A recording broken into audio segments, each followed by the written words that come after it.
For our opening address, he has been called the Robin Hood of public relations. He's also been called one of the 100 most influential PR people. David Fenton is chairman of Fenton Communications, the agency he founded in 1982 to create communication campaigns for the environment, public health, and human rights. With our opening address, The Challenges of Communicating Climate. Ladies and gentlemen, David Fenton.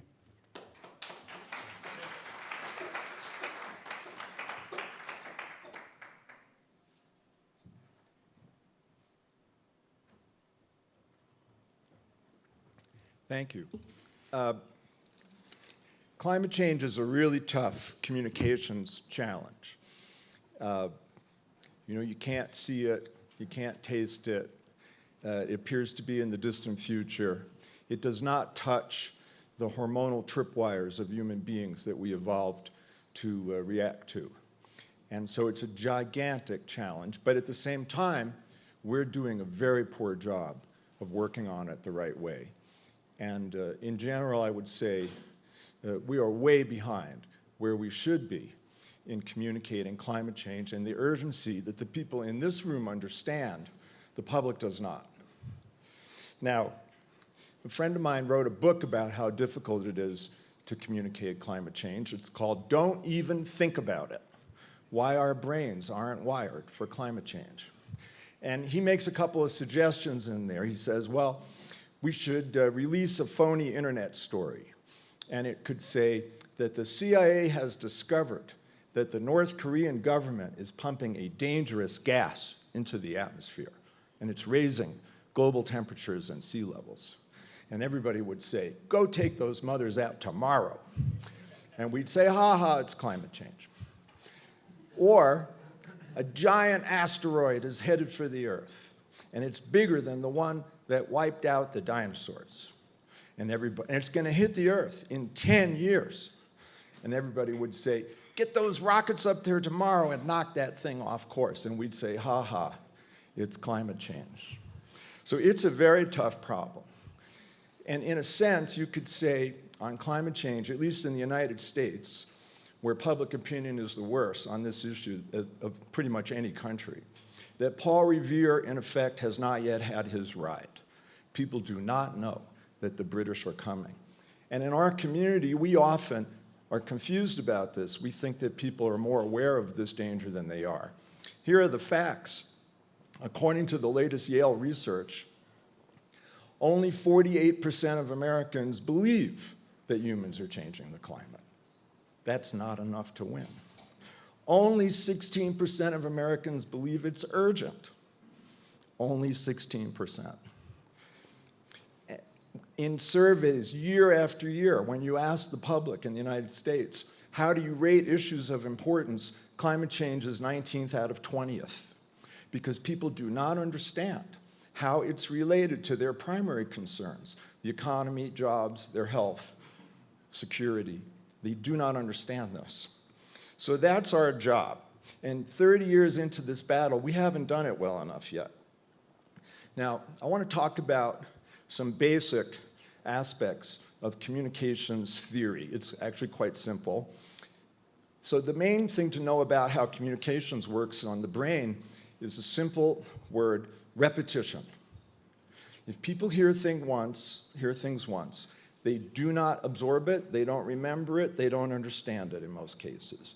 Only by ensuring that simple messages are repeated over and over and over again to a particular target audience do we move that audience. Only by repeating a simple message to a target audience over and over until you are sick to death of it has anybody heard you. And this is what we don't do. Now, here's someone who's very good at this, Donald Trump. So Donald Trump has a simple message. He's a communications genius. Make America great again. Over and over and over and over. Bernie's pretty good at it too. Make the economy work for everybody, not just the 1%. Now what, I ask you, is our simple message on climate change? We don't have one. Our message on climate change is basically the Tower of Babel. Right? Now, how good is that going to affect people? And what is our simple message about how to solve climate change? We don't have that either. Now, another basic aspect of ensuring this repetition is to have some really great spokespeople who have guaranteed, ensured, repetitive visibility. Who are our spokespeople on climate change? If you go out on the street and ask the public, they'll say, if they say anything, you'll get one answer, and that's Al Gore, right? And bless him, he's done more than anybody. But he doesn't work for everybody. And you don't win when you only have one spokesperson, because that does not ensure sufficient repetition. And in our community, we have incredible spokespeople. Dr. Catherine Hayhoe, who some of you may know, who's a Christian evangelical climate scientist at Texas Tech. She's fantastic, but there's no program to help her become well-known. She has to do it all on her own. There are some incredible Republican spokespeople on climate change now. And what is more important, really, than getting more Republicans on board? Because we will not solve this problem until we depoliticize it, or at least split some Republicans so we have some allies on that side. So I want to show you a few things that we're trying to do on this and talk about what else really is needed. So on the Republican side, so the conservative media continues to claim that climate change is a hoax, that carbon dioxide is good for you, that trying to do anything about it is a leftist plot to destroy free enterprise. And that's essentially, if you're a Republican, libertarian, conservative, that's mostly what you hear. And where do you hear and see this? Well, for one place, it's in the nation's largest newspaper, the Wall Street Journal. Now, people don't know it's the nation's largest newspaper. It sells 1.5 million print copies a day compared to 550,000 for the New York Times. And the official position of the Wall Street Journal is that there is no climate change. The Earth has not warmed, and we're just a bunch of crazy people. So we decided that we would ensure that the basic facts about climate change would be in the Wall Street Journal repetitively by buying it. Only way to do it. And Amelia, let's put the first picture up. So this is the first ad we did. It ran last Tuesday. Exxon CEO says fossil fuels are raising temperatures and sea levels. Why won't? The Wall Street Journal. And the second ad starts with basics that have never been presented there. Carbon dioxide traps heat on Earth. If we can agree on that, we can have a conversation. And if we have too much carbon dioxide, we're going to get too hot. We have to start with these basics because they've never been presented to this audience. How ridiculous is that? The third ad, this is in the paper today, actually. What goes up does not come down.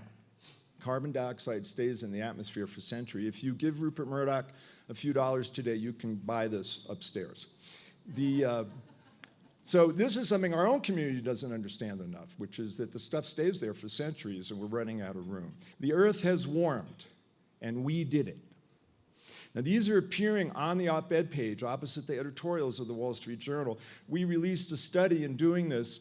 We found that in 25 years, the Wall Street Journal has never once, in an editorial, admitted that either human beings or fossil fuels are changing the climate. Never once in 25 years. That's really good for investors, really solid advice, right? We're also going to be buying ads on Fox News during the Republican convention. This is all with a really great group in Washington called the Partnership for Responsible Growth, which is a bipartisan group pushing for a price on carbon, which really is the policy that has the greatest potential of a bipartisan approach. And we really all should be focusing not only on warning people about climate change in terms they can understand, but on this solution. By the way, if you read these ads, you'll see they're all in language designed to appeal to Republicans. They're about the climate change threat to freedom and prosperity and security. And that's actually what it is, but we don't ever talk about it that way to that audience. So no wonder we don't get through. Okay, so moving more on this Republican bubble example. So if you live in Washington, D.C., and you turn on the television, you're only going to see advertising that says fossil fuels are terrific. We're going to be energy independent. We're going to make all this money. There's going to be all these jobs from oil, coal, and gas. And this beautiful woman is telling you. And what will you never see? I mean, just about never. That if we use all those fossil fuels, the naval bases will flood, the National Mall will flood, the price of food will skyrocket. That message is invisible in our nation's capital when people turn on TV, except for the occasional report by an environmental group, which is terrific, but again, only repetition works. So how much do people in this room, and if you've heard me ask this before, you're disqualified from answering, please. How much do you think it costs to buy a 30-second ad on either CNN or Fox News in Washington, D.C.? One 30-second ad just in Washington, D.C. on cable news. Take a guess. Do we have any guesses here? $25,000. Okay. $50,000. The answer is $300. That's right. It's $300. Okay, and if you want to be an O'Reilly at prime time, it's $500. So, ergo, the reason we are invisible is not because we can't afford it. It's because we don't think this way. We are up against these evil marketing geniuses for the fossil fuel companies, but we don't match them. And you don't have to match them dollar for dollar. You just have to be smart and creative and do things to get attention. But you have to focus on this.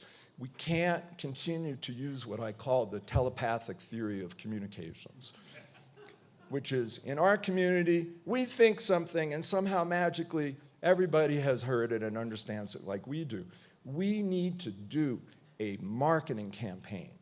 And you start with the basics, simple messages that you know work by testing, reliable, articulate spokespeople who you guarantee are visible, and a host of activities, all of which add up to a multimedia marketing campaign on the greatest problem facing civilization and how to solve it. Now, there's other aspects of this. 450,000 people marched in New York almost 2 years ago on climate. I'm sure some of you were among them. So I want to ask you, what are those people supposed to do now? And how are they supposed to find out? And how are we supposed to be in touch with them? The answer is none of the above. What a waste. Now, there is no online global climate army. There are groups doing great work, but it does not add up to the powerful force we could build that would be self-supporting online, as Bernie and Move On and everyone else has shown us. So this is another communications challenge, and not a difficult one if we focus on it. So I'll leave you with these thoughts and happy to answer questions later. But we must start focusing on the need to do an actual communications and marketing campaign on this issue that will absolutely be guaranteed to reach target audiences repetitively and effectively. We haven't, but we can. Thank you very much.